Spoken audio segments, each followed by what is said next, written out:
People talk about finding your tribe. You find that group of people that you just click with. All of these people are just friends I haven't met yet. This is my family. We call ourselves a Lion family. It's my favorite place to escape to. At this point, I've slept out about almost 6 months of my life with this group throughout all the movies. And this is where I come back to connect with folks every few years. We all found our tribe, and that's why we keep doing this.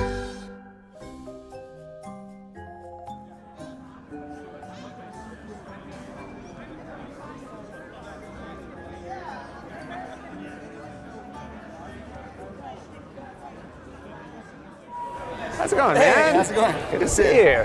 So, this is it. Here we are. You've been... Let's see, what time is it? 5:52. We're about 8 minutes Okay, away from 8 minutes official away. start time. Yeah. Yes. A lot of organizing, and it's finally come to a point here. So the first line in '99, it really was our goal as a group to be the first group to see the first public showing at the theater. And so by lining up for what we thought was going to be 4 weeks, but then turned into 6 weeks, definitely ensured that we were going to get those tickets to that first show. I see this report on TV, and I'm going, wait, people are lining up for Star Wars 6 weeks? There was no way I was not going to line up for opening night, first screening of Star Wars. I'm driving home, and I think to myself, wow, what a bunch of nerds. And I said, oh, I have to see this. And I showed up like the third night. Out there are a bunch of people under this like pop-up tent. They have a 1999 vintage PC with a big CRT monitor plugged into high-speed internet that they'd managed to cobble together from DSL. And I sat down and started talking to people saying, okay, this is kind of cool. 10 minutes in, I knew. I had found my people. It was the first time in my life that I felt like I belonged with anybody. And then I found out that it was actually a charity fundraiser. The only way to get tickets was to sign up with this group that was raising money for the Starlight Foundation. Much like a jogathon or a walkathon, it was a standathon. Every hour you spend in line, you raise money. Which was really cool. I think they did an awesome thing, which is they knew there was this huge demand for people who wanted to see the film opening night, and they figured, well, let's just make this a way to raise money. It really has changed. We're way more accepted now doing this than we used to be. I think like the whole geek culture is now popular, and so now people kind of accept that we do this and almost expect that we do this. Fandom in the 90s was very different from what it is today, for sure. The internet obviously existed, but it was growing, but it was a little bit more niche, and that was never cool. That was not something that like you bragged about beyond your circle of friends. Hey, I role play. Hey, I like Star Wars. Are you into that too? It was definitely this sort of marker of being ostracized and on the outside. I think particularly for me as like a woman and a geek, this was not something I led with in conversation. And it's been really interesting and remarkable and maybe a little jarring to see how much that's changed in the last few years. I think Phantom Menace changed a lot of things actually when it came to fandom, because I think there was this huge anticipation and hope for this film. It gave us an opportunity to sort of all rally around together and like, oh, there's all these fans all over the place. The internet allowed us to sort of get together on these lines, and like you could make friends this way and sort of kind of come out of the woodwork and be a little bit more open about your fandom. My girlfriend at the time, Amanda, we'd been together for about 2 years, so she knew I was a huge Star Wars fan. Part of me thinks that she went there as like a psychology experiment to watch and observe, crazy fans in their environment. We had all walks of life in the early lines. We had people that definitely self-identified as geeks, and we had people that didn't. I mean, I personally didn't identify as a geek. I just regular guy, college student. But I was definitely called a geek. I had no problem with it. I mean, these people that I was hanging out with who maybe were way geekier than me were like my family. We have a tie for first place. These two have never left the line. Give it up for Caroline and Grimlock. Jason Grimlock Thomas. He's line ops. He takes care of the line while we're out here. This is 1999. Notice a lot more hair, and it's a lot blacker. Good times. This was the solo line. That was the last time we were here, a year and a half ago. 2002 for episode 2. This was The Last Jedi. I risked getting fired from my job at a market research company. When I heard this was going on for episode 1, I knew I had to risk it all and come out here and be part. It was almost like when everybody in Close Encounters is called to Devil's Tower.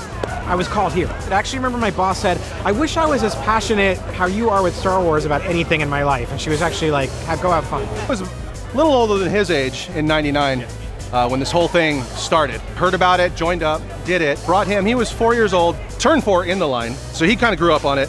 He was just born in 2000, so he missed the first one and a little too young for the next ones.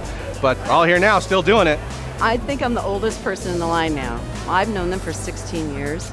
And we see each other outside of this. This isn't the only thing that we do, but it's the most that most of us gather together, that there's literally room for us to gather to do that. The amount of cooperation that we've gotten from the theater, and in no small part from Disney and Lucasfilm themselves for a few things, has been really, really cool. I'm the theater operations manager for the TCL Chinese Theater. I've been here now for about 20 years, so pretty much since liningup.net started lining up with the theater. And it's just a lot of fun. Some great people that are out here for it, enjoying their love of Star Wars and connecting with their friends and seeing it firsthand, just everything where they're lined up wrapped around the block for weeks at a time was just absolutely amazing and incredible. Back then I would have loved to have had the chance to have been out here with them. I got to do that finally with Solo last year, but yeah, it's just amazing how much they've grown and came together over the years. It's interesting because, we don't see each other often. Some of us do, but some of us don't. But it's like we've never walked away from it. It's like we've never walked away from each other, and it just starts right back up again. The friendship, the camaraderie, why we're here together, and we just fall right back into place really quickly.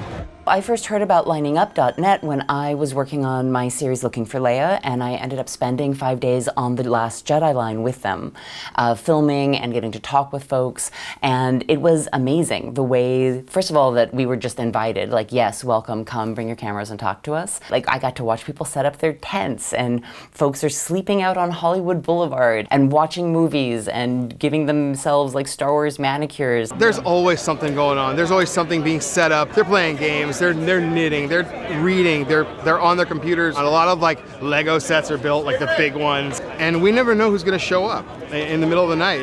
Some of the actors will show up.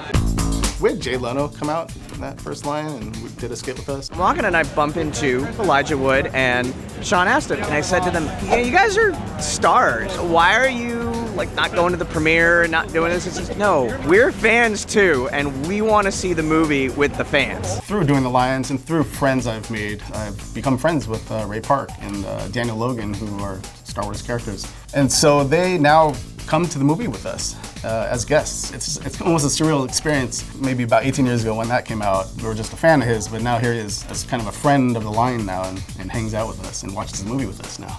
Just the level of camaraderie and then the building of excitement as he got closer and closer to premiere day was really special. 5, 4, 3, 2, 1. I think Star Wars is really unique because there's no other franchise that has had, first of all, just the longevity that it's had at this point with 41 plus years of media. And it's hard to remember that it's not just these films. There have been hundreds of novels and video games, and at this point Legos and toys and merchandising, which is a whole phenomenon that Star Wars even started. And we're at a moment where every generation has its own entry point. Star Wars has been something I grew up with as a child. I grew up, I was a fan of Star Wars. Got to see the original in theaters when it first opened up. First movie came out when I was 3. For me, the movies had always existed. My father took me to see the movies. I had all the toys. I grew up, with the poster, the Christmas special, all that stuff existed. I believe my first cinematic experience, period, was in '97, the re-release of A New Hope in theaters. I've kind of just been indoctrinated since birth. My first line was when The Force Awakens came out in 2015. And so by then I had already seen the movies 1,000 times, watched the Clone Wars. I've just been dipped in Star Wars since birth. So Amanda and I have been together for 22 years at this point, married for 13. Obviously, me dressing up as a Jedi was not a negative against me. Watching my kids watch Star Wars is actually a lot of fun. My daughter's 7 now, so she was the first to whom I introduced Star Wars. I think I introduced it to her via the toys first. My son now is 3 and he's really totally into it. There's very few franchises that grandparents, parents, and children can all connect with. It builds a different kind of fan base, right? Where your fandom actually becomes something that is even greater than the source material itself. What are you doing there, 3PO? Taking one last look, sir, at my friends. We're all lining up for episode 9, thinking this is the last line. I mean, it's the last movie of the Skywalker saga. As a fan of the series myself, I am a little sad that it's coming to an end, especially seeing the original characters for what's most likely going to be the final time now. I mean, I'm happy that it's the end of the Skywalker saga. I mean, one thing I'd love to see is a ton more stories told in this universe. There was a point in time where we never thought we'd see episodes 1, 2, and 3. And then after that, there was a point in time where we never thought we'd see 7, 8, and 9. It's just a fun, continuing story, but I think like any good story, it needs to end at some point. I'm gonna start crying thinking about it, actually. And although it is one last time here, I think the future Star Wars is pretty secure. I'm not concerned that it's all gonna go away. It's a little sad, but I look forward to seeing what they do in the future and what they move forward with the series in terms of other stories and other plot points they're gonna explore now. We do know that there's gonna be more coming in 2022. I think, for me, I'm ready to go at it again. By the time the next trilogy ends, if they have one, I'll be like 71 years old. But I hope I'll still be here and I'll still have the energy to do this. I truly do. I truly do. I'm sorry, I was informed that this interview was going to be entirely about Baby Yoda and how he's unified humanity.